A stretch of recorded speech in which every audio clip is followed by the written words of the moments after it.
Hello, अस्सलाम वालेकुम। कैसे हैं आप सब लोग? उम्मीद करती हूँ आप सब जहाँ भी होंगे खैरियत से होंगे और जहाँ भी रहें खुश रहें, आबाद रहें।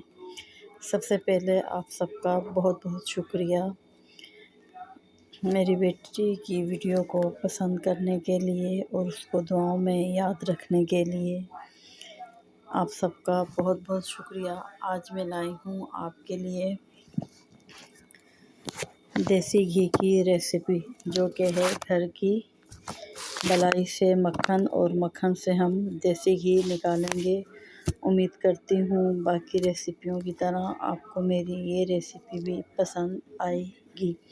सबसे पहले हम जूसर मशीन लेंगे और जग में हम मलाई डालेंगे और इसी मलाई में हम ठंडा बर्फ़ वाला पानी डालेंगे। ये देखें बोतल में बर्फ़ बनी हुई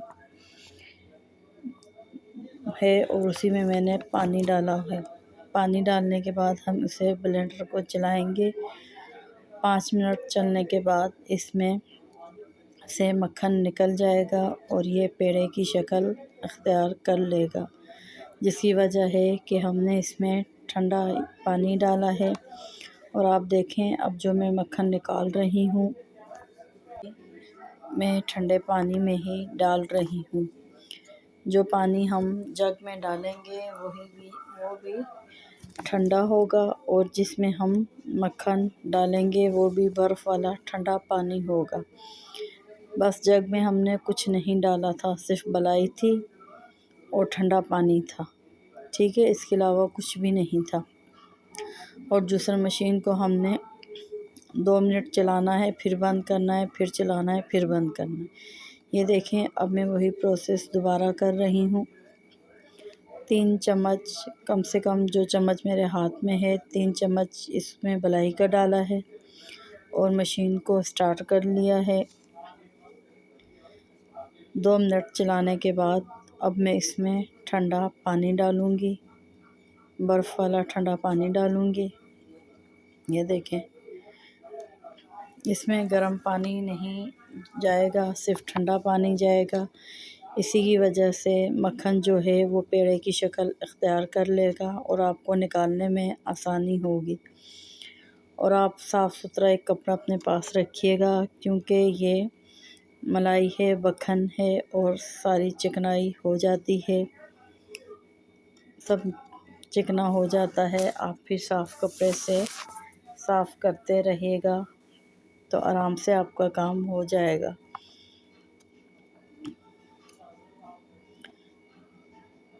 देखिए, मैं मशीन चला रही हूँ और रोक रही हूँ, एक साथ ही चलाकर नहीं रखना है हमने जूसर मशीन को। बस इसमें 2 ही बातें याद रखनी है कि जग में भी ठंडा पानी डालना है और जिस बाउल में हम मक्खन डालेंगे उसमें भी ठंडा पानी होना चाहिए। मैं आपको बार बार इसलिए कह रही हूँ कि आप स्टेप बाय स्टेप ऐसे करोगे तो इंशाल्लाह आपकी मलाई से मक्खन इसी तरह निकलेगा।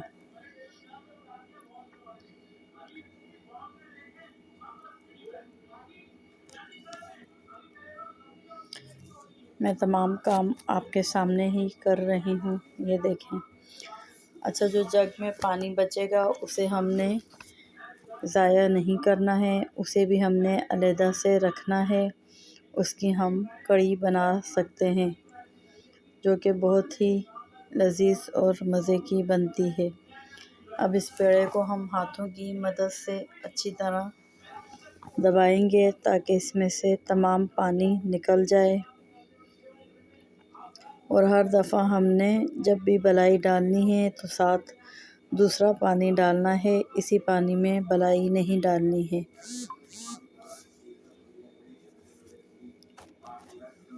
ये देखें कितने अच्छे से निकला है, ना हाथों के साथ चिपका है, ना जग के साथ चिपका है और ना ही जिस बाउल में हम डाल रहे हैं उसके साथ चिपका है।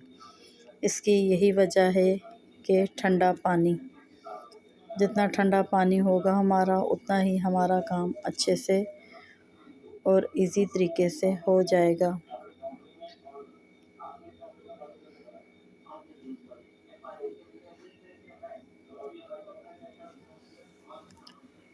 ये रोज़ घर का दूध जो आता है, दूध को उबाल के उसके ऊपर जो मलाई होती है उसी को फ्रीज़र में जमा करती थी मैं। अब तकरीबन 15 या 20 दिन की मलाई है और उससे देखें अच्छा खासा मक्खन निकल रहा है। बस ये आखिरी है।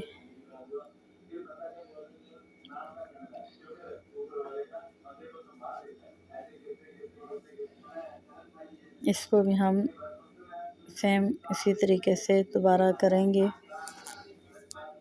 मलाई, ठंडा पानी, जूसर चलाना है, रोकना है, चलाना है, रोकना है और ठंडे पानी में ही मक्खन को डालना है।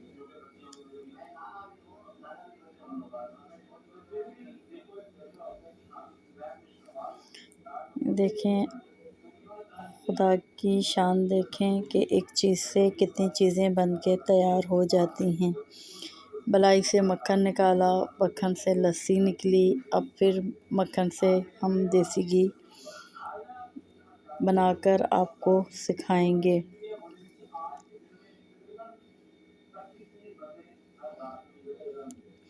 मैं उम्मीद करती हूँ मेरी रेसिपियाँ आपको इजी और अच्छी लगती होंगी।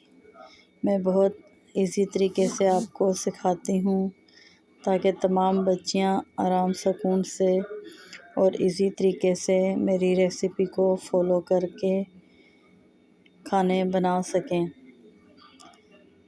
यहाँ देखें कितना ज़्यादा मक्खन निकला है। ठंडे पानी की वजह से अच्छे से पेड़ा बन रहा है।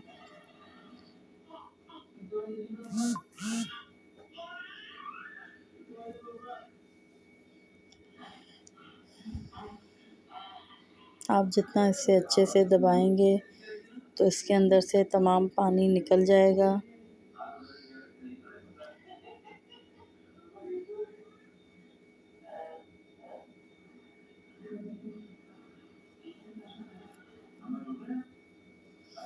आप खुद ही घर पे बनाएं, अच्छे से देसी घी निकालें, खुद भी खाएं, बच्चों को भी खिलाएं।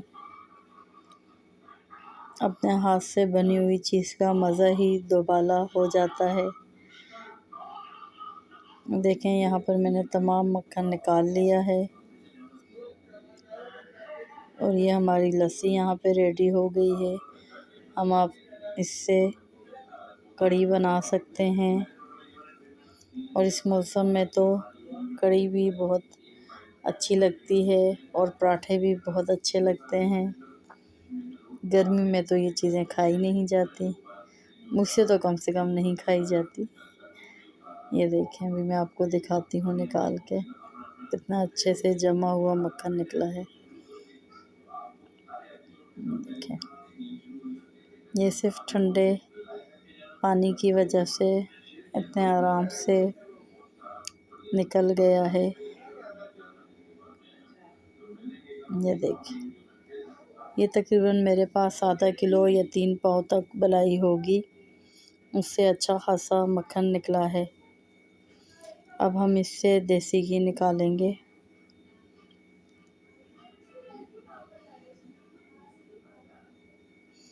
सबसे पहले एक पैन लेंगे, उसमें हम ये तमाम मक्खन डाल देंगे।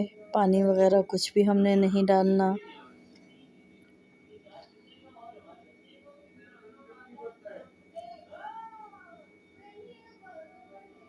देखें, मैं आपके सामने तमाम काम कर रही हूँ, कहीं पर भी मैंने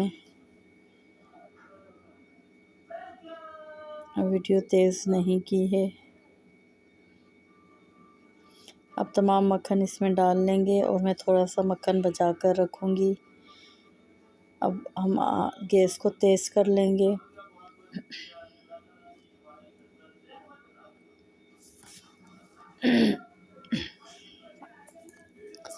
और पहले इसे तेज़ आंच पर पकाएंगे, फिर हम इसे हल्की आंच पर पकाएंगे।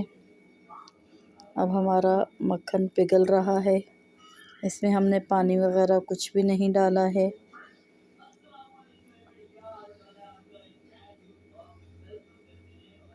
अब जब तक ये मक्खन पिघल नहीं जाता हम इसमें चमचा चलाते रहेंगे। और एक बात याद रखिएगा कि पैन में मक्खन डालने के बाद आपने जाना कहीं नहीं है, वरना सब जल जाएगा। इसके पास ही खड़े होकर चमचा चलाना है।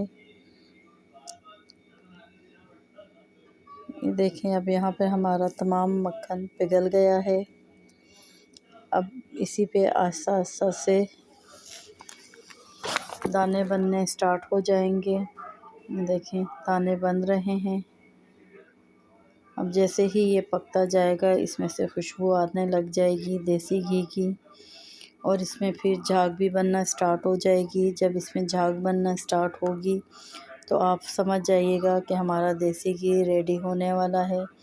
और आपने आंच को फिर हल्का कर देना है ताकि हमारा ये दाना जल ना जाए। ये दाना जल गया तो फिर जायका घी का चेंज हो जाएगा। ये देखें, यहाँ पर झाग बन गई है। अब मैं मुसलसल इसमें चमचा चला रही हूँ और गैस के फ्लेम को मैं बंद कर दूँगी। ये काफ़ी टाइम तक गर्म रहता है, इसमें चमचा चलाते रहना है।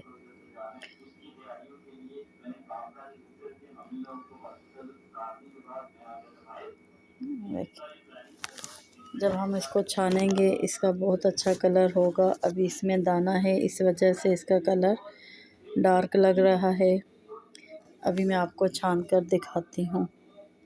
ये देखें, ये छानने के बाद मक्खन भी रेडी है और ये देसी घी भी रेडी है। उम्मीद करती हूँ आज की रेसिपी आपको पसंद आई होगी। मुझे दुआओं में याद रखिएगा। मेरी चैनल को सब्सक्राइब, लाइक और शेयर कीजिएगा। और एक बार फिर आप सबका बहुत बहुत शुक्रिया मेरी बेटी को दुआओं में याद रखने के लिए। ओके बाय, अल्लाह हाफिज़। जहाँ रहें खुश रहें, आबाद रहें।